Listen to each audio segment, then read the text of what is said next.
પચીસ 5 મિનિટ 30 10 કોઈ નહીં પેલા બરાબર છે. મને સ્વરૂપ શ્રીનાથજીનું ગમતું રે, મને ગમતું રે, એના ચરણોમાં ચિત્ત મારું રમતું. મને સ્વરૂપ શ્રીનાથજીનું ગમતું રે,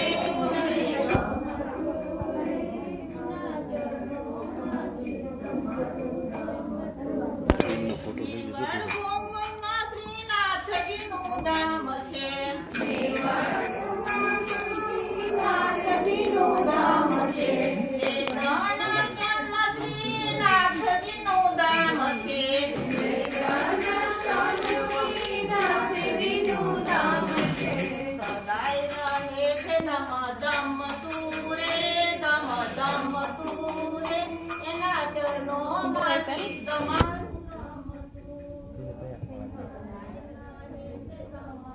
I was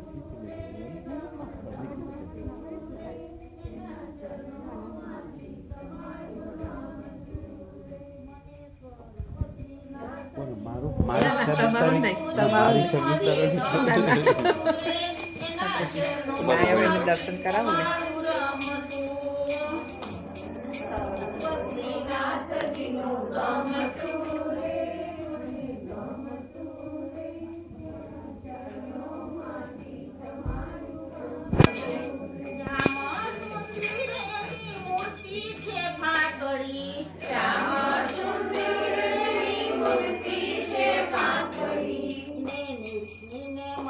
મારું નામ તું રે, મારું નામ તું રે, એના ચરણોમાં ચિત્ત મારું રમતું. મારું નામ તું રે, મારું નામ તું રે, એના ચરણોમાં ચિત્ત મારું રમતું. કેસરી પિતા બને કેસરીઓ વાગો, કેસરી પિતા બને કેસરીઓ વાગો. એ વાળી પાઘડી માથે ઘૂમતું રે, માથે ઘૂમતું રે, એના ચરણોમાં ચિત્ત મારું રમતું. એ વાળી પાઘડી માથે ઘૂમતું રે, માથે ઘૂમતું રે, એના ચરણોમાં ચિત્ત. શ્રીનાથજીનું ગમતું રે, મને ગમતું રે, એના ત્રીજું શ્રી વિઠ્ઠલનાથજીનું નામ, એ તો શરણ મારું છે. શ્રી શ્રીનાથજીનું નામ જગમાં તારણ મારું છે. શ્રી શ્રીનાથજીનું નામ જગમાં તારણ મારું છે.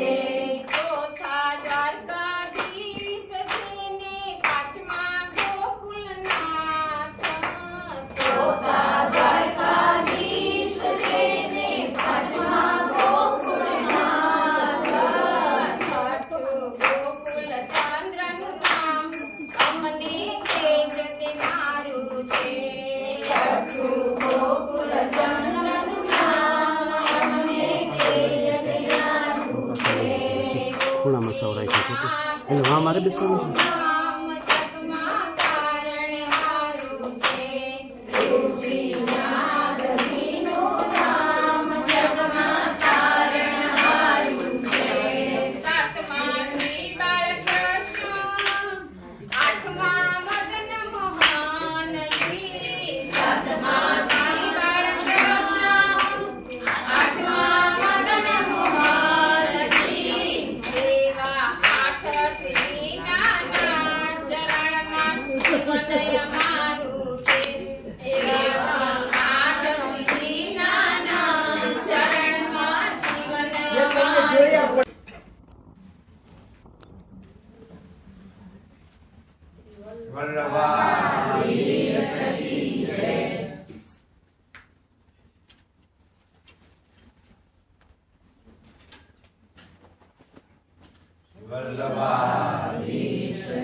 આવ્યો તો ભાઈ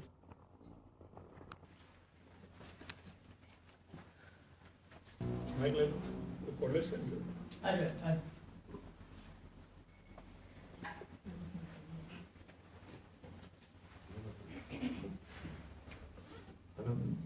હલો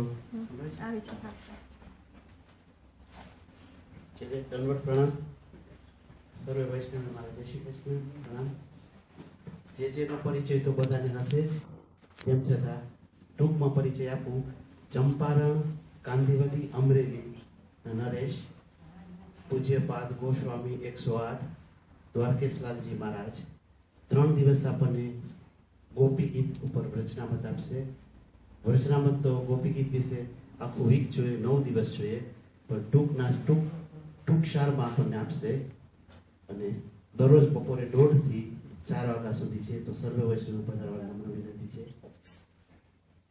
ત્યારબાદ સર્વે વૈષ્ણવે પ્રસાદ લઈને જવાનું છે આડોશી પાડોશી બધાને તેડતા આવજો સારે ગોવર્ધન જે ને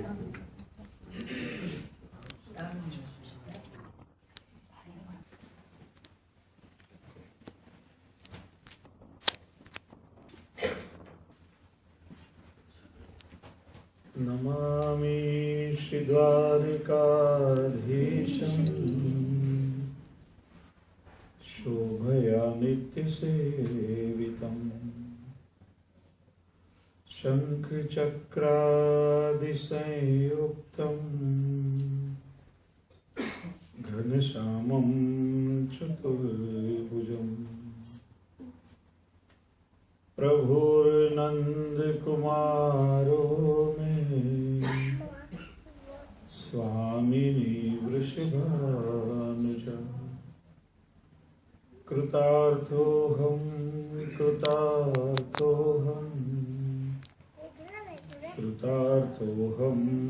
न संशय नमामि श्रीबालकृष्णं यशोदोत्सङ्गलालितं पूतना सुपयः पान रक्षिता शेषबालकम् पुष्टिमार्गे सर्वज्ञ करुणारसपूरितः श्रेष्ठ फल प्रदाता च तस्मै श्री गुरवे नमः। बोलिए श्री द्वारिकाधीश श्री गोवर्धन श्री बालकृष्ण श्याम सुंदर श्री महाराज श्री गिरिराज धरणी श्री वल्लभाय श्री भागवत भगवान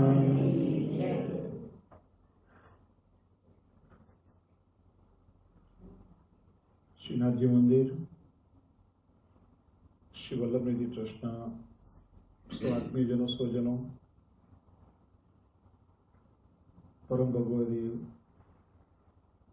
श्रीजी बाबा ने नित्य लाड लड़ावता श्री कल्पेश भाई मुखिया जी परम भगवती श्री राजूभाई रायचूरा श्री बंटी भाई आज सवारे जेमणे रेडियो में मारो इंटरव्यू लीधो अने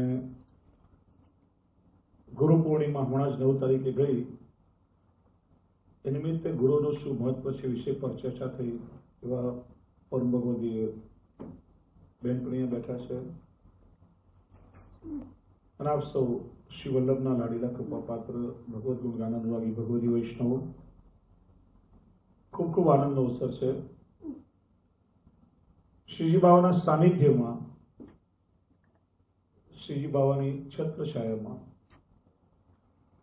3 દિવસ आ भूमि पर एमना ज गुणगान गावानो अवसर आपने प्राप्त थई रह्यो छे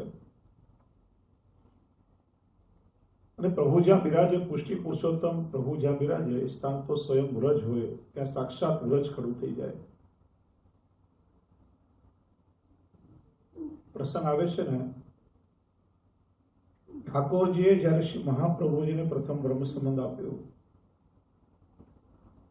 શ્રી વલ્લભે વિનંતી કરી, કૃપાનાથ મારો એક મનોરથ છે, જે વૈષ્ણવ બ્રહ્મ સંબંધ લે એ વૈષ્ણવના માથે આપને સેવ્ય સ્વરૂપે હું પધરાવી આપું અને આપ એના ઘરે પધારી અને નિત્યની સેવા અંગીકાર કરો. ઠાકોરજી કે વલ્લભ આપ્યા શું માંગી લીધું? મારી તો પ્રતિજ્ઞા છે કે બ્રજ તજ અનંત ન જાઉં, હો મેરે ટેક, મારું બ્રજ છોડીને ક્યારે ક્યાંય જાઉં નહીં. વ્રજ વૃંદાવનમ ત્યક્તા પાદમેકમ ન ગચ્છતિ, એક ડગલું પણ હું વ્રજની બહાર ન જાઉં. અને આપનો મનોરથ છે કે જે વૈષ્ણવના માથે આપ સેવ્ય સ્વરૂપે પધરાવી આપો, નિત્ય હું એના ઘરે બિરાજું. કરવું શું? મારી પ્રતિજ્ઞા પણ કેમ તોડું? ને આપનો મનોરથ શ્રી મહાપ્રભુજી આજ્ઞા કરી, વિનંતી કરી, કૃપાનાથ એનો ઉપાય મારી પાસે છે કે જેનાથી આપની પ્રતિજ્ઞા પણ રહી જાય અને મારો મનોરથ પણ પૂરો થાય. પૂછ્યું શું? કે જે વૈષ્ણવ બ્રહ્મ સંબંધ લે અને આપને સેવ્ય બનાવી અને એ વૈષ્ણવના માથે સેવ્ય સ્વરૂપે પધરાવી આપું, એ વૈષ્ણવનું ઘર જ વ્રજ બની જાય અને નિત્ય આપે વ્રજમાં જ બિરાજો, જેનાથી આપની ટેક પણ દે અને મારો મનોરથ પણ પૂરો થઈ જાય. પુષ્ટિ પુરુષોત્તમ પ્રભુ જ્યાં પધારે ને ત્યાં સ્વયં માનો વ્રજ ખડું થઈ જાય છે. અને તો પ્રભુની પુષ્ટિ છે ને. આપણા મનમાં મનોરથ થાય કે પ્રભુના દર્શન કરવા છે, અહીંથી ભારતના વિઝા કઢાવો, ભારત આપશો આવો, નાથ દ્વારા દર્શન કરવા જાઓ. બહુ તાપ ક્લેશ હોય, વૈષ્ણવની પુષ્કળ ભીડ હોય, જેવા દર્શનના દ્વાર ખુલે ત્યારે આમ એક સાથે વૈષ્ણવનો ઘસારો દર્શન માટે થાય. દર્શન હજી થયા ન થયા, હજી આપણું મન ભરાયું ન હોય તો એવો વૈષ્ણવનો બીજો ધક્કો વાગે, આમ લહેરની જેમ આપણે આમ બહાર જતા રહીએ. પાછો એ તાપ ક્લેશ ફરી ક્યારે ઝાંખી થશે? પણ આપણો તાપ જ્યારે ચરમસીમાએ પહોંચે ને પ્રભુ વિચારે કે અમારા જીવો હવે મારા દર્શન વગર રહી શકે તેમ નથી. ઠીક ભારતથી પ્રભુ કૃપા કરીને અહીંયા ઇંગ્લેન્ડ પધારે અને નિત્ય અહીંયા બિરાજીને સ્વરૂપે આપના પર અનુગ્રહ વરસાવે, એનું નામ તો પુષ્ટિ છે. એ પ્રભુનો અનુગ્રહ છે. તો 3 દિવસોમાં ગોપી ગીતના માધ્યમથી એ પુષ્ટિ પુરુષોત્તમ પ્રભુની દેવ્ય પરમ લીલાનું આપણે સૂક્ષ્મ દર્શન કરશું. હમણાં જેમ રાજુભાઈએ કહ્યું, ગોપી ગીત ઉપર તમારા અનેક સત્રો થયા છે, યુટ્યુબમાં આપને મળી જાય. ઘણી મારી કથાઓ છે યુટ્યુબમાં, ગોપી ગીત, ભ્રમર ગીત, વેણુ ગીત. હમણાં જ રાસ પંચાધ્યાય પર કથા થઈ, મધુરાષ્ટક, શિક્ષાપત્ર, વિવેક ધૈર્યાશ્રય, કૃષ્ણાશ્રય. આ બધા વિષયો એટલા ગહન છે કે દિવસોના દિવસો ઓછા પડે. ભાગવતજીની કથા હોય ત્યારે ગોપી ગીત અને ભ્રમર ગીત અને વેણુ ગીત બધું 10-10 મિનિટમાં જ કેવું પડે, નહીં તો ભાગવતજીની કથા પૂરી ન થાય. અને એક એક વિષયો એટલા અદભુત છે કે દિવસોના દિવસો એના પર ચર્ચા કરીએ. અને શ્રી મહાપ્રભુજીએ સુબોધનીજીમાં એ લીલાઓનો કેટલો અદભુત ભાવ પ્રકાશ કર્યો છે. 3 દિવસમાં આપણે એના મુખ્ય મુદ્દાઓ પર ચર્ચા કરશું, જેનાથી એ લીલાનું સ્વરૂપ ફક્ત વૈષ્ણવને ખ્યાલ આવે. સૌથી પહેલા તો આપણે સમજીએ, ગોપી ગીત એ રાસ પંચાધ્યાયમાં છે, અને રાસ પંચાધ્યાય શ્રીમદ ભાગવતજીનો હાથ છે. ભાગવત એ કેવલ ગ્રંથ, પોથી કે શાસ્ત્ર માત્ર નથી, પણ ગોવર્ધનોદ્ધરણ શ્રીજી બાવાનું સાક્ષાત વાંગમય સ્વરૂપ છે. વાંગમય એટલે જેમ ધાતુમાંથી કોઈ પ્રતિમા નિર્મિત થાય તો એ ધાતુમય કહેવાય. લાકડામાંથી કોઈ પ્રતિમા ભગવાનની નિર્મિત થાય, કાષ્ઠમય, દારૂમય કહેવાય. પથ્થરમાંથી નિર્મિત થાય, પાષાણમય કહેવાય. રત્નમાંથી બને તો રત્નમય કહેવાય. વાંગમય એટલે શું? કોઈ કથાકાર જ્યારે વ્યાસપીઠ પર બેસીને શ્રીમદ ભાગવતજીની કથાનું વર્ષન કરે ત્યારે એના મુખમાંથી માત્ર શબ્દો પ્રગટ થતા નથી, પણ પ્રત્યેક શબ્દ સ્વરૂપે સ્વયં ભગવાન શ્રી કૃષ્ણ પોતે પ્રગટ થઈને શ્રોતાના કર્ણ દ્વારા હૃદયમાં પ્રવેશ કરે છે. વાણી દ્વારા, શબ્દ દ્વારા ભગવાનનું સ્વરૂપ પ્રગટ થાય એટલા માટે વાંગમય સ્વરૂપ કહેવાય છે. તેને એમ વાંગમય મૂર્તિ પ્રત્યક્ષા વર્તતે હરિ. જ્યારે ભગવાનનો સ્વધામ પધારવાનો સમય થયો ત્યારે ઉદ્ધવજીએ વિનંતી કરી કે કૃપાનાથ, ભક્તોના કાર્ય સિદ્ધ કરીને આપ સ્વધામ પધારી જશો. આપના પધાર્યા પછી કલિયુગનો પ્રારંભ થશે અને કલિયુગનો પ્રભાવ તો પ્રભુ આપ જાણો છો, દુષ્ટ પુરુષો થશે, માણસની વૃત્તિ એકદમ બગડશે, દુર્જનોનો ત્રાસ ખૂબ વધી જશે, સજ્જનો પણ એમના સંગથી એમની વૃત્તિ કલુષિત થશે, પાપનું આચરણ વધશે. ત્યારે દુષ્ટોના ભારથી ત્રાસેલા પૃથ્વી કોના શરણમાં જશે અને આપના વગર આપના ભક્તો કેવી રીતે ધારણા કરશે? પ્રભુ કંઈક ઉપાય કરો. અને જ સમયે ભગવાને પોતે સૂક્ષ્મ સ્વરૂપે શ્રીમદ ભાગવતજીમાં પ્રવેશ કર્યો. ભગવાને પોતાનું સંપૂર્ણ તેજ શ્રીમદ ભાગવતજીમાં પધરાવ્યું અને આજ્ઞા કરી કે મારા સ્વધામ ગમન પછી કલિયુગના જીવોનો ઉદ્ધાર શ્રીમદ ભાગવત દ્વારા થશે.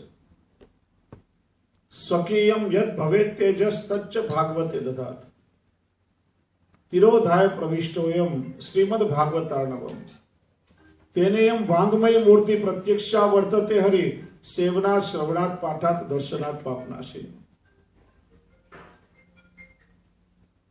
અને એટલા માટે શ્રીમદ ભાગવત એ સ્વયં શ્રીજી બાબાનું જ વાંગમય સ્વરૂપ માનવામાં આવે છે. ભાગવતજીની તમે સેવા કરો. જૂના સમયમાં કેવો ક્રમ પણ મેં જોયો કે કોઈ વૈષ્ણવને ત્યાં સ્વરૂપ સેવા ન હોય તો શ્રીમદ ભાગવતજીની પણ સેવા કરી ભોગ ધરીને સમર્પિત લેવામાં આવે. સાક્ષાત વાંગમય સ્વરૂપ છે. સેવનાથ શ્રવણાથ, ભાગવતજીનું તમે શ્રવણ કરો, પાઠાત ભાગવતજીનું પારાયણ કરો અને કઈ ના થાય તો છેવટે દર્શનાથ, ભાગવતજીનું દર્શન માત્ર કરવાથી આપણા અનેક દોષો બળી જાય છે. સેવનાથ શ્રવણાથ પાઠાત દર્શનાથ પાપ નાશીની, એવું શ્રીમદ ભાગવત છે. અને ખરેખર ભાગવત એક એવું તત્વ છે કે જેના માટે ભગવાને પણ અનેક અવતારોમાં પરિશ્રમ કર્યો છે. ભાગવતના વક્તા કોણ? સૌથી પ્રથમ ભગવાને પોતે 4 શ્લોકો વાળું ચતુશ્લોકી ભાગવત બ્રહ્માજીને સંભળાવ્યું કે જેમાં સૃષ્ટિની ઉત્પત્તિ સ્થિતિનું સંપૂર્ણ વેદરૂપી જ્ઞાન આપ્યું. એ ચતુશ્લોકી ભાગવત. ભાગવતના વક્તા ભગવાન સ્વયં. ભગવતા પ્રોક્તમ ઇતિ ભાગવતમ. નારદજીએ પણ ભગવાનના ગુણાવતાર છે. નારદજીએ પોતાના માનસ પુત્ર નારદજીને સંભળાવ્યું. નારદજી ભગવાનના આવેશ અવતાર છે. નારદજીનું જ્ઞાન વ્યાસજીને આપ્યું. વ્યાસજી ભગવાનના જ્ઞાન અવતાર છે. વ્યાસજીએ સુખદેવજીને ભણાવ્યું. સુખદેવજીએ પણ રુદ્રના અવતાર છે. આટલા અવતારોમાં તો પરિશ્રમ કર્યો, પણ મુખ્ય પરિશ્રમ ક્યારે કર્યો કે ભગવાનનો જ્યારે વલ્લભાવતાર થયો, સ્વયં શ્રી વલ્લભ સ્વરૂપે ઠાકોરજીનો મુખાવતાર થયો, વૈશ્વાનર અગ્નિ સ્વરૂપે પ્રગટ થયા. એટલે સર્વોત્તમજીમાં તમે પાઠ બોલો છો, શ્રી મહાપ્રભુજીનો એક અવતાર કાર્ય મુખ્ય એ પણ છે. શ્રી ભાગવત પિયુષ સમુદ્ર મતનક્ષમ અને શ્રી ભાગવત ગૂઢાર્થ પ્રકાશન પરાયણ.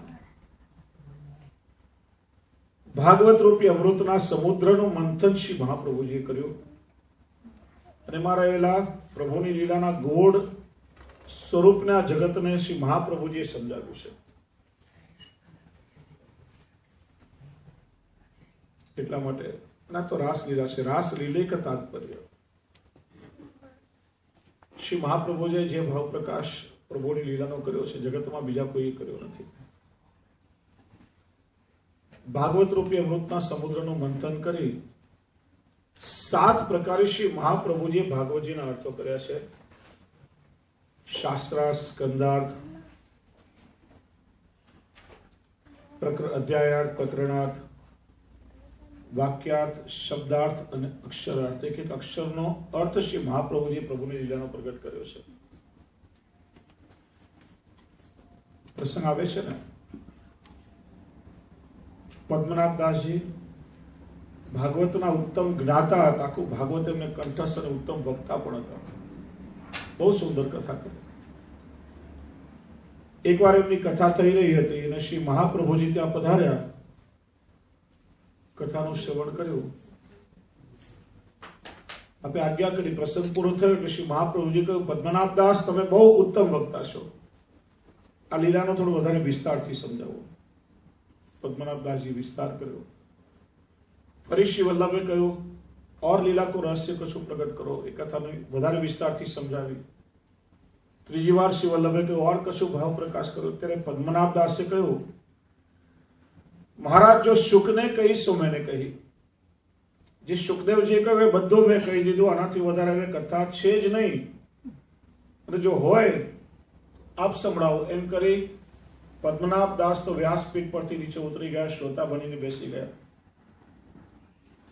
જ્યાં શ્રી વલ્લભ આસન પર બિરાજ્યા, શ્રી મહાપ્રભુજીના મુખારવિંદમાંથી એવું ભાગવતજીનું રસવર્ષણ થવા લાગ્યું. કલાક બે ગઈ, 2 કલાક થઈ, 3 કલાક થઈ. જેમ જેમ શ્રી મહાપ્રભુજીની વાક સુધા વરસતી જાય તેમ તેમ પદ્મનાભદાસ વધારે વધારે નીચે ઝૂકતા જાય. અને એક સમય એવો આવ્યો કે પદ્મનાભદાસજીએ જમીન પર સાષ્ટાંગ પોડીને શ્રી વલ્લભને દંડવત કર્યા. ત્યારે કોઈ વૈષ્ણવે કહ્યું, કેમ પદ્મનાભદાસ, તમે તો કહેતા હતા ને જો શુકને કહી સો મેને કહી, તો આ બધું ક્યાંથી પ્રગટ થયું? કે હું તો હજી પણ એ જ કહું છું કે સુખદેવજીએ જેટલું કહ્યું એ તો બધું મેં કહી દીધું, પણ જ્યાં સ્વયં ઠાકોરજી પોતે બિરાજી અને પોતાના જ મુખથી પોતાની લીલાનું વર્ણન કરે તો એને કોણ પાર પામી શકે? શ્રી વલ્લભે તો સાક્ષાત ઠાકોરજીના વદન અવતાર છે. અને એટલા માટે પ્રભુની લીલાનું રહસ્ય જે શ્રી વલ્લભ સમજાવી શકે, બીજું કોણ સમજાવી શકે? એવું શ્રીમદ ભાગવત. જો 4 અક્ષર છે, એક એક અક્ષરનું એક એક અલૌકિક સામર્થ્ય છે. જે ભાગવત શબ્દનો આખો શાસ્ત્રાર્થ છે. 4 અક્ષરનું શું મહત્વ? તો પહેલો અક્ષર ભા. ભા દીપ્તવ ધાતુ છે. ભા અક્ષરથી આપણને જ્ઞાન આપે છે, જ્ઞાનની ચેતના પ્રગટાવે છે, અજ્ઞાનતાને દૂર કરે છે. બીજો અક્ષર છે ગ. ગ એ ગતિવાચક શબ્દ છે. આપણી લૌકિક ગતિ અટકાવી અને પ્રભુ તરફ આપણી ગતિ કરાવનારું આ શાસ્ત્ર છે. ત્રીજો અક્ષર છે વ, જે ભાગવતજીની વરિષ્ઠતાનું સૂચન કરે છે. આ જગતમાં જેટલા પણ શાસ્ત્રો, ગ્રંથો કે આત્મકલ્યાણના સાધનો છે, બધામાં ભાગવત સૌથી શ્રેષ્ઠ છે. બ્રહ્માજીને બી આશ્ચર્ય થયું છે કે ભાગવતમાં એવું શું છે કે ખાલી 7 દિવસ શ્રવણ કરી અને પરીક્ષિત જેવા રાજાનો ઉદ્ધાર થઈ ગયો. નહીં તો શાસ્ત્ર કહે છે કે સામાન્ય રીતે રાજાઓ બધા નરકની ગતિના અધિકારી કહેવાય. જે ન્યાય આપનારો હોય ને, ન્યાયાધીશ રાજા, એમને નરકની ગતિ મળે. એનું કારણ કેવલ પુરાવાના આધાર પર ન્યાય આપતા હોય. ઘણી વખત નિર્દોષ વ્યક્તિને પણ દંડ દેતા હોય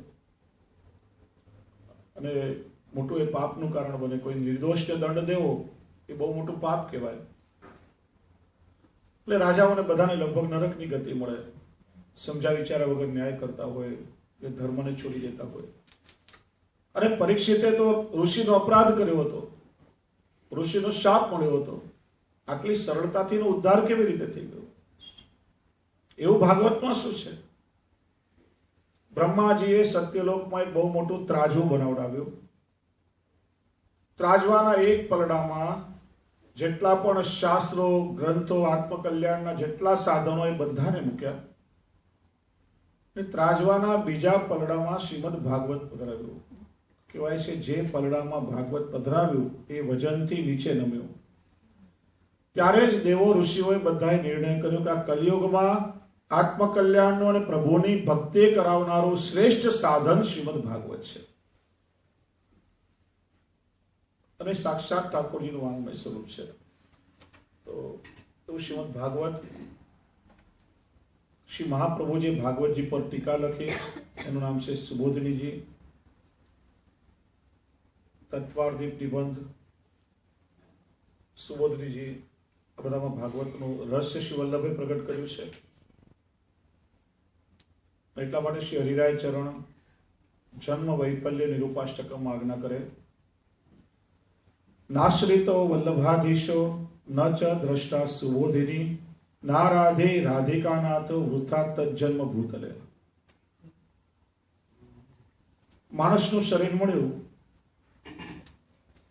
વૈષ્ણવ કુળમાં જન્મ થયો, શ્રી વલ્લભની કૃપાથી આપણને બ્રહ્મ સંબંધ થયો અને ઠાકોરજી સાથે આપણું વરણ થયું.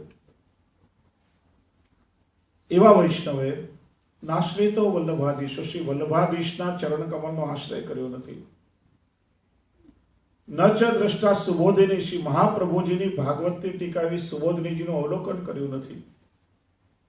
ના રાધે રાધિકા નાથો, રાધિકાના નાથ એવા પુષ્ટિ પુરુષોત્તમ ભગવાન શ્રી કૃષ્ણ જેને સેવા કરી નથી, એનો વૃથા તજન્મ ભૂતલે, આ ભૂતલ ઉપર જન્મ લેવો જ વૃથા છે. મારો ઠાકોરજીએ પોતાનો કૃપાપાત્ર બનાવવાનો અવસર એને આપ્યો, પણ એ અવસર જીવ ચૂકી ગયો. અને વૈષ્ણવ આ ત્રણેય વસ્તુ ધ્યાનમાં રાખવી જોઈએ. શ્રી હરિરાયજી આપણને બતાવ્યું, શ્રી વલ્લભાધીશના ચરણ કમલનો આશ્રય, શ્રીમદ ભાગવતજીનું નિત્ય વાંચન અને પુષ્ટિ પુરુષોત્તમ પ્રભુની સેવા. શ્રીમદ ભાગવત 12 સ્કંધો એમાં છે. જેમ કે છે દ્વાદશાંગો વય પુરુષ, ભગવાનના 12 શ્રીઅંગ છે, એમ ભાગવતજીના આ 12 સ્કંદ એ પણ પ્રભુના એક એક શ્રીઅંગ સ્વરૂપે બિરાજે છે. એમાં 10મા સ્કંદ એટલે શ્રીજી બાવાનું હૃદય. અને જો આ જ ભેદ છે જીવમાં અને પ્રભુમાં. માણસના શરીરમાં સૌથી નાનું કોઈ અંગ હોય તો એ છે હૃદય. અને દ્વાદશ સ્કંદ રૂપી વાંગમય એવા શ્રીમદ ભાગવતજીમાં 12 સ્કંદમાં સૌથી મોટો કોઈ સ્કંદ હોય તો એ છે હૃદય રૂપી 10મો સ્કંદ. એનું કારણ સ્વભાવનો પરિચય. આપણો જીવનો સ્વભાવ કેવો છે? ઉટુકો. કોઈ આપણને મેરો જેટલું આપે તો પણ આપણને રાય જેટલું લાગે, આમ ક્યારે સંતોષ થાય નહીં. પ્રભુનો સ્વભાવ કેવો છે? सूरदासजी वर्णन करे, देखो री देखो हरिजू को एक स्वभाव, राय जितनी सेवा को फल देते मेरु समान. प्रभुनी आपणे राय जेटली सेवा करीए तो पण ठाकोरजी कृपा करी अने એને મેરુ સમાન માની લે છે. એવો 10મો સ્કંદ હૃદય.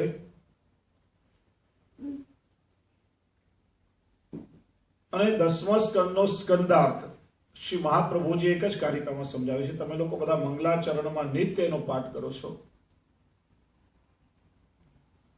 નમામિ હૃદય શેષે લીલાક્ષી રાબધિશાયિનમ લક્ષ્મી સહસ્ર લીલાભિષેવ્યમાનમ કલાનિધિમ ચતુર્ભિશ્ચ ચતુર્ભિશ્ચ ચતુર્ભિશ્ચ ત્રિભિશ તથા ષડભિર વિરાજતે યો સૌ પંચધા હૃદયે મમ.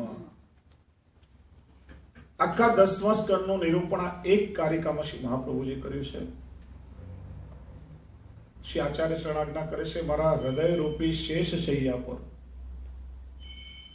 5 પ્રકારે પ્રભુ નિત્ય રમણ કરે છે, નિત્ય બિરાજે છે. કયા 5 પ્રકાર? કે ચતુર્ભિશ્ચ ચતુર્ભિશ્ચ ચતુર્ભિશ્ચ ત્રિભી અને ષડભી. આ કારિકા ધ્યાનથી સાંભળો તો સમજમાં આવશે, નહીં તો બધું માથા પડતી જશે. સુબોધજીની કારિકા છે.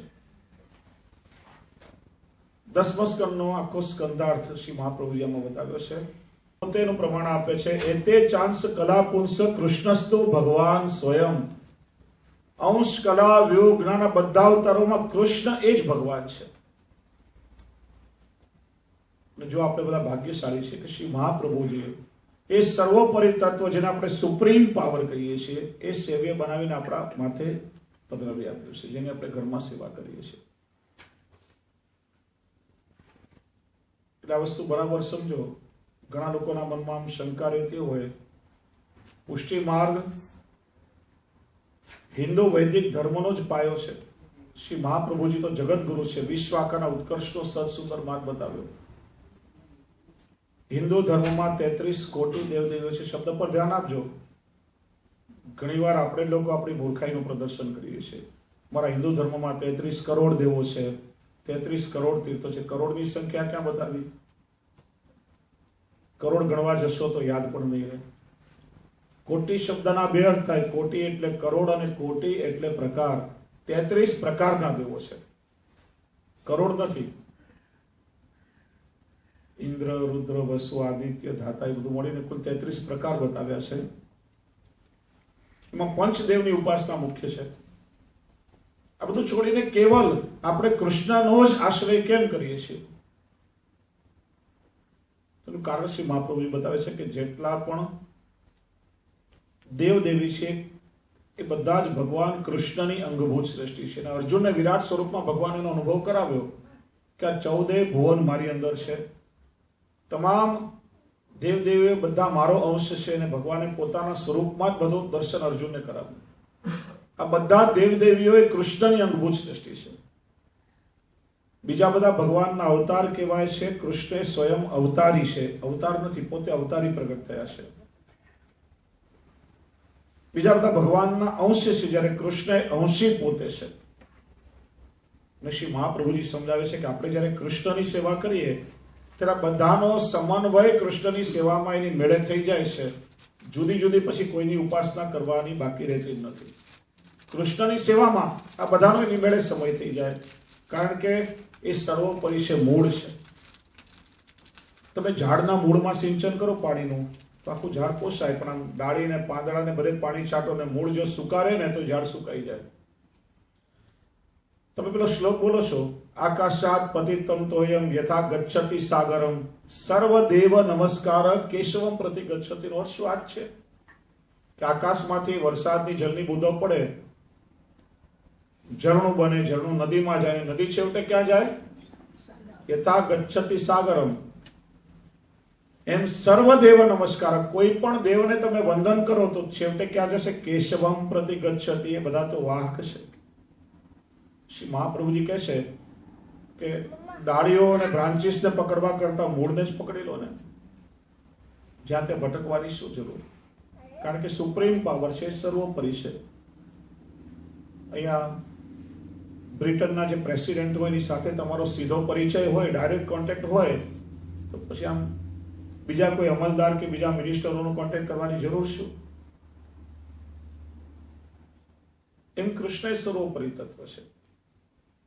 એટલે ભગવાન શબ્દનો પ્રયોગ વસ્તુતઃ કૃષ્ણની સાથે થાય છે, જે 6 ધર્મોને ધારણ કરનારા છે. તો એટલા માટે જ્યારે અવતાર ધારણ કરે ત્યારે સ્વરૂપ દ્વારા ને અવતાર લીલાને સમેટી લે ત્યારે ભગવાન પોતાના નામ દ્વારા ભક્તોનો ઉદ્ધાર કરે છે. અત્યારે આપણે જે કરી રહ્યા છીએ પ્રભુની નામ સેવા છે. ડાયરેક્ટ તમે ઠાકોરજીને સ્નાન કરાવો, શૃંગાર કરો, એ બધું કરો તો સ્વરૂપ સેવા થઈ. પણ તમે નામનું સ્મરણ કરો, જપ કરો, સત્સંગ કથા વાર્તા કરો, કીર્તનો ગાઓ, લીલા ગુણગાન કરો, તો એ પ્રભુની નામ સેવા થઈ. અને નામ એ સ્વરૂપ સુધી પહોંચવાનું સાધન છે. શ્રી મહાપ્રભુજી સુબોધનીજીમાં સમજાવે છે કે નામ સેવા એ સ્વરૂપ સેવા સુધી પહોંચવાનું દ્વાર છે. નામ દ્વારા પણ પ્રભુના ધામ સુધી આપણે પહોંચી શકીએ. તો આ વ્રજભક્તોને 2 પ્રકારે ઠાકોરજી ફલરૂપ થયા, સ્વરૂપ દ્વારા અને નામ દ્વારા. એટલે 7 અધ્યાયમાં 5 અધ્યાયમાં રાસનું વર્ણન છે, એટલે પંચાધ્યાય કહેવાય છે.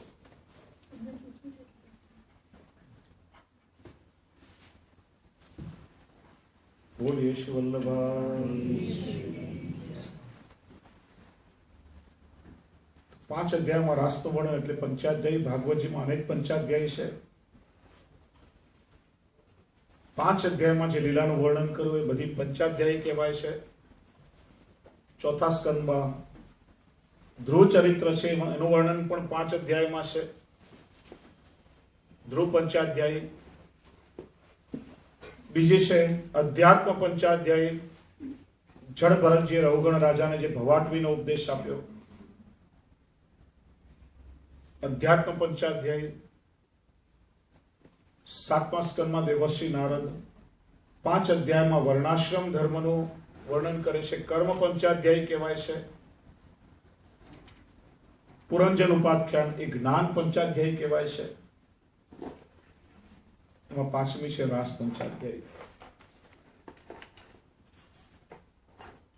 તો રાસ પંચાધ્યાયીના માધ્યમથી પ્રભુના પંચ પ્રાણો રૂપી એ પંચાધ્યાયનું આપણે દર્શન કરશું. એવા કોઈ પણ આચાર્ય નહીં હોય કે જેણે પ્રભુની આ રાસની લીલાનું વર્ણન નહીં કર્યું હોય. અને ખરેખર પ્રભુની આ લીલા એટલી અદ્ભુત છે કે જો સમજમાં ના આવે તો જીવની મન બુદ્ધિ મોહિત થતા વાર ના લાગે. પ્રભુની લીલામાં શંકા થવા લાગે. પરીક્ષિતને પણ સંદેહ થયા છે અને સુખદેવજીએ સંદેહનું નિવારણ કર્યું છે.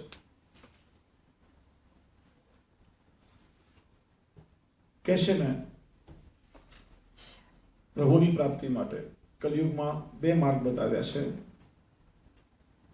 એક છે યોગીનો માર્ગ અને બીજો છે વિયોગીનો માર્ગ. બંને જેવો પ્રભુને મેળવવાનો પ્રયત્ન કરે, પણ યોગી જ્યારે સાધનામાં બેસે, શરીર સ્થિર હોય, મન ભટકતું હોય પ્રભુને શોધવા માટે, અને વિયોગી પ્રભુને શોધવા નીકળે ત્યારે આમ શરીર તો નૃત્ય કરતો હોય પણ એનું મન તો કેવલ પ્રભુમાં સ્થિર થયેલું હોય, લાગેલું હોય. રાસ પંચાધ્યાયની કથા એ ગોપીઓની કથા છે, ગોપીઓની વ્યથા છે, એટલે વિયોગીની કથા છે.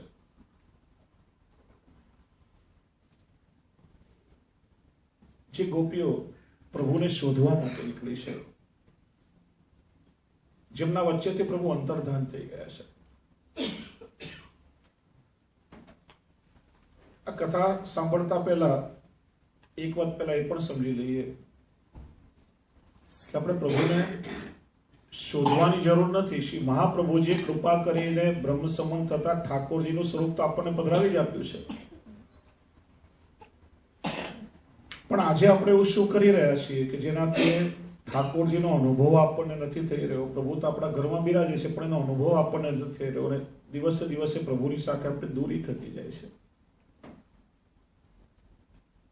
પ્રભુ તો આપણને શ્રી વલ્લભની કૃપાથી મળ્યા જ છે. તો પ્રભુને આપણે શોધવા નથી જવાના. અને રાસ પંચાધ્યાયના માધ્યમથી કંઈક આપણો એવો ભાવ દ્રઢ બનાવીએ કે પ્રભુની લીલાઓનો આપણને બધાને અનુભવ થવા લાગે. તો પેલા તો એ રાસ પંચાધ્યાયની ભૂમિકા આપણે સમજીએ. કારણ કે ગોપીજનો દ્વારા ગવાયેલા ભાગવતજીમાં 4 વિરહ ગીત છે. વેણુ ગીત, ગોપી ગીત, યુગલ ગીત અને ભ્રમર ગીત. વેણુ ગીત અને યુગલ ગીત એનો સીધો જ પ્રારંભ થયો છે. ઠાકોરજી ગૌચારણ કરવા માટે વનમાં પધારે અને પ્રભુના વિરહનો અનુભવ થતા ગોપીજનોએ ગીત ગાયા. પણ ગોપી ગીત અને ભ્રમર ગીતની આખી ભૂમિકા છે એ જો સમજમાં ના આવે તો એ ગીત સમજવામાં મુશ્કેલી થાય. જેમ 11 વર્ષ 52 દિવસ વ્રજલીલા કરીને ભગવાન મથુરા પધાર્યા. વ્રજ ભક્તોને વચન આપી ગયા છે કે હું પાછો વહેલો આવીશ, પણ વર્ષો થયા હજી ભગવાન પાછા પધાર્યા નથી. અને એ પ્રભુના દર્શન કરવા માટે ગોપીઓને તીવ્ર તાપ ક્લેશ થઈ રહ્યો છે. ભગવાન પણ અહીંયા ક્ષણે ક્ષણે મથુરા બેસીને પણ પોતાની ગોપીઓને, નંદરાયજી, યશોદાજીને, ગ્વાલબાલને યાદ કરી રહ્યા છે. અને ઉદ્ધવજીને નિમિત્ત બનાવીને, ઉદ્ધવજી એ બૃહસ્પતિના શિષ્ય છે, એમને પણ જ્ઞાનનો અહંકાર છે. વિચાર્યું કે પ્રેમના પાઠ જો ઉદ્ધવજી નહીં ભણે તો જ્ઞાનના બોજા તળે દબાઈ જશે. પ્રેમ વગરનું જ્ઞાન અધૂરું છે. તો ઉદ્ધવજીને ભગવાને સંદેશો લખીને ગોપીજનો પાસે મોકલાવ્યા. ઉદ્ધવજી અને ગોપીઓનો વાર્તાલાપ ચાલી રહ્યો છે અને ત્યાં એક ભમરો ઉડતો ઉડતો આવ્યો અને એ ભમરાને નિમિત્ત બનાવીને ગોપીજનોએ જે ખરી ખોટી સંભળાવી, જે તાણા માર્યા, વીણા માર્યા, એ ભ્રમર ગીત કહેવાય. એમાં રાસ પંચાધ્યાયની પણ આખી એક પૂર્વ ભૂમિકા છે. એ ભૂમિકા જો આપણે સમજીએ ત્યારે રાસ પંચાધ્યાયી કંઈક આપણે એને સમજી શકીએ. રાસ શબ્દના જુદા જુદા અર્થ જુદા જુદા મહાનુભાવો દ્વારા કરવામાં આવ્યા છે. રાસ એટલે શું?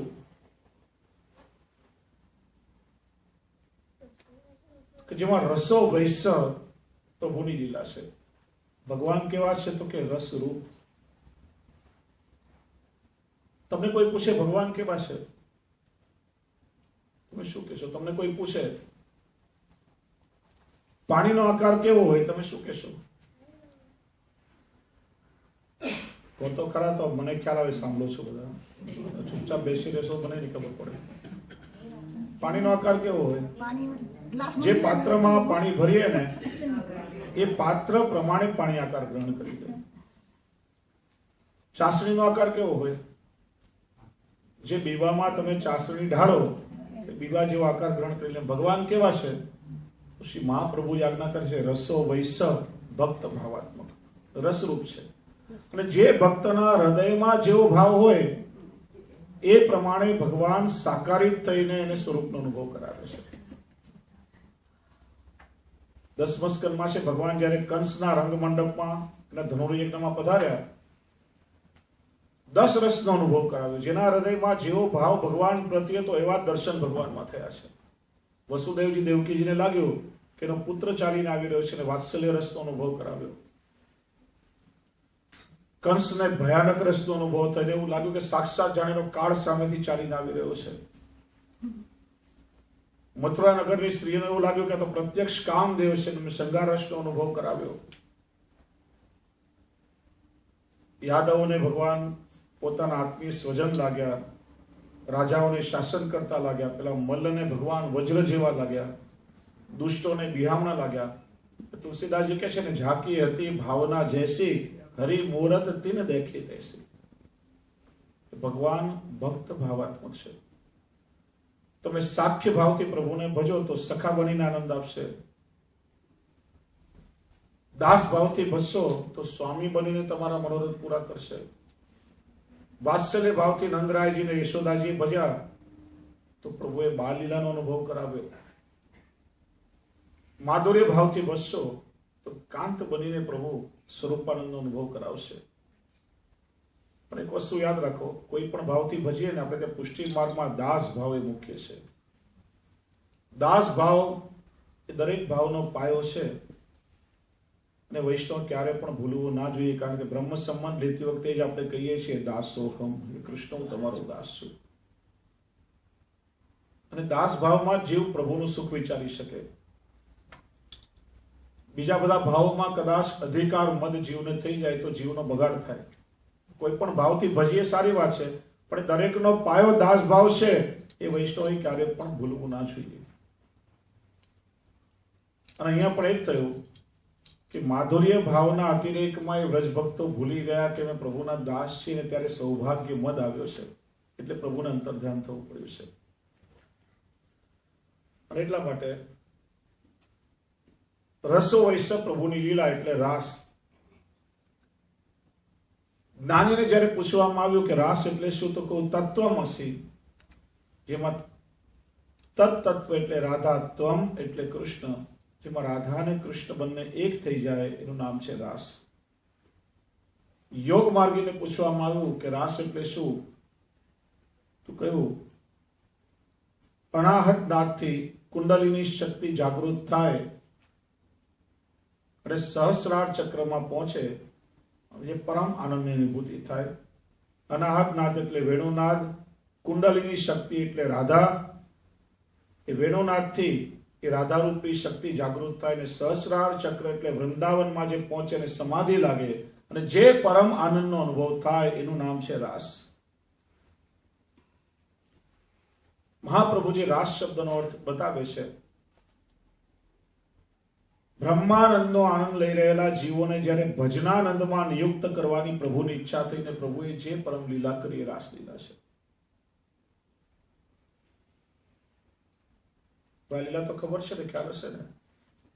રાસ પંચાધ્યાય પહેલા ભગવાને વ્રજ ભક્તોને જીવતા જ મોક્ષનો અનુભવ કરાવ્યો છે, વૈકુંઠનું દર્શન કરાવ્યું છે. અને જીવતા જે મોક્ષનો અનુભવ કરાવી ભગવાન એમને યોગ્ય તો બનાવી દીધા છે. અને ભજનાનંદ એટલે સાક્ષાત ઠાકોરજીની અનુભૂતિ. કારણ કે આ તો બધા પુષ્ટિ જીવો છે ને, પુષ્ટિ જીવોને ક્યારે બ્રહ્માનંદમાં આનંદ ના મળે. બ્રહ્માનંદ એટલે મોક્ષ. એટલે તો વૈષ્ણવ શું કહે છે? મુક્તિ મળે કે ના મળે, પ્રભુ મારે ભક્તિ તમારી કરવી છે. મેવા મળે કે ના મળે, પણ મારે તો સેવા તમારી કરવી છે. વ્રજ વાલુ રે વૈકુંઠ નહીં રે જાવું, ત્યાં મારો નંદકુંવર ક્યાંથી લાવું? ના ભેદ પણ થોડો સમજો તો ખ્યાલ આવશે. જ્ઞાન માર્ગીય મોક્ષ એ શું અને ભક્તિ માર્ગીય મોક્ષ એટલે શું? ચતુશ્લોકીમાં શ્રી મહાપ્રભુજીએ ભક્તિ માર્ગીય મોક્ષ જે રણાવ્યાસને ચતુશ્લોકી આપી એમાં ધર્મ, અર્થ, કામ અને મોક્ષનું સ્વરૂપ બતાવ્યું. જ્ઞાન માર્ગીય મોક્ષ ક્યારે મળે? જ્ઞાન માર્ગમાં મોક્ષ પ્રાપ્તિ માટે જીવ બધા સાધન કરે છે. યોગ, યજ્ઞ, તપ, યમ, નિયમ, આ બધું જીવનું શુદ્ધિકરણ થાય અને છેવટે એને મોક્ષ મળે. પણ મોક્ષ ક્યારે મળે? કે જ્યારે પાપ અને પુણ્યનું બેલેન્સ શૂન્ય થાય અને જીવ પ્રભુમાં વિલીન થઈ જાય. 4 પ્રકારની મુક્તિ. સાલોક્ય એટલે ભગવાનના લોકમાં રહેવા મળે.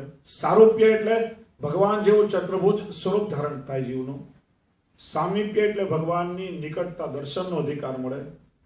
સાયુજ્ય એટલે ભગવાનના અંગમાં જીવ ભગવાનની કેશાવલી અલગ, ભગવાનનું કોઈ આભૂષણ અથવા તો ભગવાનના શ્રીઅંગમાં વિલીન થાય. પણ કોઈ પણ મોક્ષમાં પ્રભુના સ્પર્શાદિક સુખનો એ સ્વરૂપાનંદનો અનુભવ નથી. તમે ગોળની મીઠાશ ક્યારે માણી શકો? ગોળથી જુદા રહીને તમે પોતે જ ગોળનો રવો બની જાઓ તો એ ગોળની મીઠાશ તમને ના આવે. મોક્ષ એટલે પ્રજ્વલિત અગ્નિ કે જેમાં જીવ આત્મા પરમાત્મામાં વિલીન થઈ જાય, પછી એ પ્રભુના સ્વરૂપનો અનુભવ જીવને ના થાય, ફરીથી જન્મ ના લેવું પડે. ચલો દુઃખ ગયું, જન્મ દુઃખમ, જરા દુઃખમ, જાયા દુઃખમ, પુનઃ પુનઃ. આ જન્મ મરણ એ બધું દુઃખ છે. મોક્ષ મળે તેનાથી દુઃખ તો ચાલ્યું ગયું, પણ સુખ શું મળ્યું? કેવલ દુઃખની નિવૃત્તિ છે, સુખની અનુભૂતિ નથી. એટલે પ્રભુની સેવામાં તો પૂર્ણ રૂપે આનંદની અનુભૂતિ છે. એટલે પુષ્ટિ જેવો કહે છે કે પ્રભુ અમારે મોક્ષ નથી જોઈતો, અમને તો આ મનુષ્યનો દેહ મળે ને નિત્ય તમારી સેવા કરું. એટલે ભક્તિ માર્ગીય મોક્ષ કયો? તો શ્રી મહાપ્રભુજી સમજાવે છે કે જ્ઞાન માર્ગીય મોક્ષમાં કેવલ આત્માથી અનુભૂતિ થાય, ત્યારે ભક્તો તો ભગવાનને પોતાના ઘરમાં જ પધરાવી લે છે. આ જ નેત્રથી આપણે પ્રભુના દર્શન કરીએ, આ જ વાણી કર્ણથી ભગવાનના ગુણાનુવાદનું કથા શ્રવણ આપણે સાંભળીએ, આ જ હાથથી પ્રભુને સામગ્રીઓ રોગાવી શકીએ, આ જ શરીરથી આપણે પ્રભુના સ્વરૂપનો અનુભવ કરીએ. જેમ ગોપીઓ કહે છે ને વેણુ ગીતમાં, અક્ષણવતામ ફલમિદમ ન પરમ વિદામાં, હે સખી આ શરીરની ઇન્દ્રિયો ધારણ કરવાનું ફલ શું? કે આ નેત્રથી જો પ્રભુના દર્શન થઈ ગયા ને તો આ નેત્ર ધારણ કરવાનું ફલ છે. નહીં તો આપણી આંખો ખાલી આમ કોળિયા જેવી છે. કાનનું ફળ શું? કે આ કાનથી પ્રભુની લીલાનું ગુણગાન શ્રવણ કર્યું તો એ કાનનું સાચું ફળ છે. નહીં તો જીન હરિ કથા સુની નહીં કાના, શ્રવણ રંધ્ર અહી ભવન સમાના. પ્રભુના ગુણગાન ન સાંભળીને લૌકિક વિષયની વાતો સાંભળીને કાનમાં વિષયના વિષ દરરોજ વાસ કરતા હોય, પછી એ સાપના રાપડા જેવા કાન છે. આ ભગવાનને જીવા આપી એનું સાચું ફળ શું? કે જો નહીં રટે રામ ગુણગાના, સો જીએ દાદુર જીએ સમાના. દેડકા જેમ બડબડ કર્યા કરે એમ લૌકિક વાતો બોલે તો એની જીભ દેડકાની જીભ જેવી છે. એની સાચી સાર્થકતા એ છે કે આ જીભથી પ્રભુના ગુણગાન ગાઈએ, ત્યારે તો એ રસના કહેવાય. તો એમ આ દેહ ને ઇન્દ્રિયોથી આપણે પ્રભુને લાડ લડાવીએ તો એ ભક્તિ માર્ગે મોક્ષ છે. એટલા માટે પ્રભુના જે પુષ્ટિ ભક્તો છે ક્યારે મોક્ષની કામના નથી કરતા. એટલે જીવતા જ એ વૈકુંઠના દર્શન કરાવી, મોક્ષની અનુભૂતિ એટલે બ્રહ્માનંદની અનુભૂતિ કરાવી, પણ વ્રજ ભક્તોને ના ગમ્યું કે અમને તો અમારો પ્રત્યક્ષ કનૈયો જોઈએ છે, કે અમારી સાથે ખેલે, વાતો કરે, અમારી સાથે રમે, અમને જે આત્મીયતા આપે. અને એટલા માટે એ બ્રહ્માનંદનો અનુભવ કરાવીને પછી ઠાકોરજી એમને રાસ દ્વારા ભજનાનંદની પ્રાપ્તિ કરાવી. એ રસો વૈસ પ્રભુની સંપૂર્ણ રસ અનુભૂતિ એ ગોપીઓને કરાવી. એટલે કહે છે શ્રી મહાપ્રભુ જ્યાં રાસલીલાનું તાત્પર્ય કે બ્રહ્માનંદનો અનુભવ કરી રહેલા જીવોને જ્યારે ભજનાનંદમાં નિયુક્ત કરવાની પ્રભુની ઈચ્છા થઈને જે લીલા કરી એનું નામ છે રાસલીલા. સુખદેવજી કહે છે કે રાસ એટલે શું? તો કોઈ નાનું બાળક હોય, એની આસપાસ જલ ભરેલા પાત્રો મૂક્યા હોય, એમાં પોતાનું પ્રતિબિંબ જોઈ એની સાથે રમત કરે, ક્રીડા કરે, એનું નામ છે રાસલીલા. આ જેટલી પણ ગોપીઓ છે એ બધી જ ભગવાનના અંશરૂપ જીવો છે. ભગવાન શક્તિમાન છે, આ ગોપીઓ એ પ્રભુની શક્તિ છે.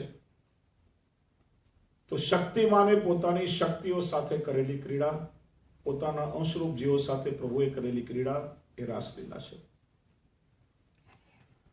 સુરદાસજીને કોઈ પૂછ્યું હશે કે રાસલીલા એટલે શું, ત્યારે સુરદાસજી કહ્યું, મને તો એવું લાગે છે કે આ ગોપીજનોએ પ્રભુને પતિના રૂપમાં મેળવવા માટે જે કાત્યાયની વ્રત કર્યું, એના ફળ સ્વરૂપે પ્રભુએ વ્રજભક્તો સાથે કરેલો વિવાહ છે. કે વિવાહ કેવી રીતે કહેવાય? વિવાહમાં તો પેલા સ્વજનોને બોલાવવા માટે નિમંત્રણ મોકલવું પડે, કંકોત્રી છપાવવી પડે. તો આમાં કંકોત્રી કઈ થઈ? કે છે ઠાકોરજી જે વેણુનાદ કર્યો, અને વેણુનાદ કરી એક એક ગોપીઓનું નામ લઈ લઈને પ્રભુએ ગોપીઓને બોલાવી. એ માનો પોતાના સ્વજનોને બોલાવવાની કંકોત્રી છે, નિમંત્રણ છે. તો કે છે લગ્ન હોય તો લગ્નમાં તો પેલા કુલ દેવતાનું પૂજન થાય. આમાં ક્યાં થયું કે ગોપીજનોએ યમુનાજીની સિક્તામાંથી, જો સૂકી રજ હોય ને એને વાલુકા કહેવાય, અને ભીની રજ હોય ને એને સિક્તા કહેવાય. સિક્તામયી મૂર્તિ એટલે ભીની રજમાંથી બનાવેલી. તો યમુનાજીની રજમાંથી જે કાત્યાયનીની પ્રતિમા બનાવીને ગોપીજનોએ જે અર્ચન કર્યું ને, એ માનો કુલ દેવતાનું પૂજન થયું. કે વિવાહમાં તો ફેરા પણ લેવામાં આવે સપ્તપદીના. ફેરા 4 લેવાય, પણ કહેવાય શું? સપ્તપદી. 7 પ્રકારની પ્રતિજ્ઞાઓ એમાં લે છે. તમારા ફેરા ક્યાં થયા? કે રાસના સમય પહેલા રાસોત્સવ સંપ્રવૃત્તો ગોપી મંડલ મંડિત યોગેશ્વરેણ કૃષ્ણેણ તાસામ મધ્યે દ્વયોર્દ્વયો. 2 ગોપીઓની વચ્ચે એક એક કૃષ્ણ પ્રગટ થયા છે અને ગોપીઓ સાથે રાસ થયો. માનો કે સપ્તપદીના ફેરા છે. કે છે વિવાહમાં તો અગ્નિની સાક્ષી હોય, તો રાસના સમયે ઠાકોરજી અને ગોપીજનોએ હીરાના આભૂષણો પહેર્યા છે. અને હીરા એ અગ્નિ તત્વ માનવામાં આવે છે. માનો અગ્નિની સાક્ષી એ પહેરા થાય. વિવાહ હોય એનો કોઈ સાક્ષી તો હોવો જોઈએ ને. આજે આમ કોઈ કોર્ટમાં રજીસ્ટર મેરેજ કરવા જાય તો વિટનેસ વગર એ મેરેજ વેલિડ ના ગણાય. માનો ગોપીજનો સાથે પ્રભુના અલૌકિક વિવાહ, તો એના સાક્ષી કોણ? કે ત્યાં બિરાજી રહેલા યમુનાજી, કે યમુનાજીની કૃપાથી જ વ્રજ ભક્તોનો મનોરથ ઠાકોરજીએ પૂરો કર્યો છે. તો એમ દરેકે પોતપોતાની મતિ અનુસાર રાસની વ્યાખ્યા કરી છે. તો આપણે પ્રવેશ કરીએ છીએ પ્રભુની દિવ્ય લીલામાં. સુખદેવજી લીલાનું વર્ણન કરે છે પ્રારંભમાં. ભગવાન પિતા રાત્રિ શરદોત્ફુલ્લ મલ્લિકા ભિક્ષરંતુમ મનશ્ચ. ભગવાન પિતા રાત્રિ, શરદ પૂનમની રાત્રિ છે. તા રાત્રિ, તે રાત્રિ એટલે જેનું નિર્માણ સ્વયં પ્રભુએ કર્યું છે. આ કઈ ભૌતિક રાત્રિઓ નથી. અને રાત્રિઓનું વરદાન ભગવાને વેદની શ્રુતિઓને આપેલું છે. જો આ રાસલીલાને સમજતા પહેલા જો થોડું ગોપીઓના સ્વરૂપને નહીં સમજો તો થોડું અઘરું લાગશે. આ લીલાનું કારણ શું? આ ગોપીઓ કોણ હતી? શા માટે પ્રભુએ આ લીલા કરી? ગોપીઓનું વર્ણન અવારનવાર આપણે કહીએ પુષ્ટિ માર્ગમાં ગોપી ભાવ મુખ્ય છે. આ ગોપી પણ એક ગોપી હતી કોણ અને ગોપીઓનું પ્રાગટ્ય કેવી રીતે થયું? બૃહદ વામન પુરાણમાં વિસ્તારથી લીલા બતાવી છે. ચારે વેદની શ્રુતિઓએ વિચાર કર્યો કે આપણે પ્રભુની લીલાના ગુણગાન તો ગાઈએ છીએ પણ હજી સુધી ભગવાનના દર્શન કર્યા નથી. આ વેદનું પ્રાગટ્ય પ્રભુના મુખમાંથી છે. પ્રભુના ગુણગાન તો ગાય પણ હજી દર્શન કર્યા નથી. ચારે વેદની શ્રુતિઓએ પ્રભુના દર્શન કરવા માટે તપ કર્યું. પ્રભુ પ્રસન્ન થયા. પૂછ્યું શું મનોરથ છે? પ્રભુ મારે આપના નિત્ય લીલા ધામના આપના સ્વરૂપના દર્શન કરવા છે. ભગવાને આજ્ઞા આપી.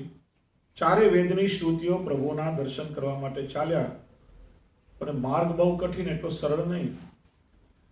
ચાલતા ચાલતા 3 વેદના શ્રુતિઓ થાકી ગયા કે આગળ ચાલવાનું અમારામાં સામર્થ્ય નથી. જેમ વૈષ્ણવ ગિરિરાજની પરિક્રમા કરે ને, આમ પેલા તો બહુ હોશે હોશે નીકળે, એમાં પછી આમ પગ દુખે ને ચાલા પડે. હવે મારાથી ચલાતું નથી, હોય તો કોઈ વ્હીકલ મળે તો સારું. હશે ને અનુભવ બધાને? એમ 3 વેદના શ્રુતિઓ થાકી ગયા. પણ સામ વેદના શ્રુતિઓ તામસ ભાવ વાળા છે. આ તામસ ભક્તોની લીલા છે. જો તામસ એટલે આપણે લૌકિકમાં શું કહીએ, એવો ક્રોધી માણસ હોતા બહુ તામસી છે. ક્રોધ એટલે તામસ નહીં ને તમો ગુણી કહેવાય. તામસ ભાવ છે. તામસ ભાવ એટલે હઠીલો સ્વભાવ, અનન્યતા,